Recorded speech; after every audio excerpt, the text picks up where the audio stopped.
सगळ्यांना श्री स्वामी समर्थ. तर सकाळी सकाळी छान अशी ते देवपूजा वगैरे करून घेतली. त्याच्यानंतर लगेचच मला वस्त्र वगैरे सुद्धा चेंज करायचं होतं. पण त्याआधी म्हटलं आरतीला वगैरे जाऊन येऊ, आल्यानंतर दुपारच्या वेळेमध्ये छान देवघरातलं वस्त्र वगैरे चेंज करूया. नंतर लगेचच दोघांचा चहा वगैरे बनवला आणि मी सुद्धा आरतीला गेले. आरतीला गेले आणि महाराजांना सुद्धा दरबारामध्ये छान वस्त्र परिधान केलेलं होतं आणि कलरसुद्धा अगदी छान होता शिल्याचा. त्याच्यानंतर घरी आले, दिवसभराची कामे होती ती आवरली. आऊ गेले, डबा वगैरे करून घेतलेला होता आधी. त्याच्यानंतर संध्याकाळच्या जेवणामध्ये संध्याकाळच्या आधी देवपूजा केली आणि इथे झटपट अशी खिचडी बनवली.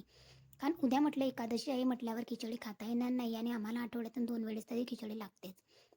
लगेच इथे जिरे मोहरीची फोडणी दिली. थोडासा लसूण होता तो ठेचून टाकलेला होता. नंतर कांदा, टोमॅटो, शेंगदाणे, सोयाबीनचे जे काही बोंड असतात मी त्यांना भिजत टाकलेले होते ते टाकून दिले आणि नंतर थोडंसं मीठ टाकलं. पुन्हा छान असं फ्राय करून घेतलं. नंतर त्याच्यावर लगेच मटकी होती थोडीशी माझ्याकडे एक्स्ट्राची ती टाकून दिली आणि जे काही पावडर मसाले असतात आपल्याकडे, धनापूड पावडर, गरम मसाले, हळद, हिंग थोडासा, हे सगळं काही असं मिक्स करून घेतलं.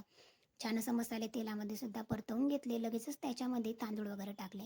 जेवढे आपण तांदूळ घेतो आहे ना त्याच प्रमाणामध्ये 2 वाटी पाणी घेतलं. छान अशी हिरवीगार कोथिंबीर वरतून गार्निश केली आणि कुकर लावून घेतलं. अगदी 2-3 शिट्यांमध्ये अगदी मोकळी छान अशी टेस्टी खिचडी तयार होते. नंतर खिचडी वगैरे खाल्ली आणि असा संपवला मी आमचा आजचा दिवस. Thank you.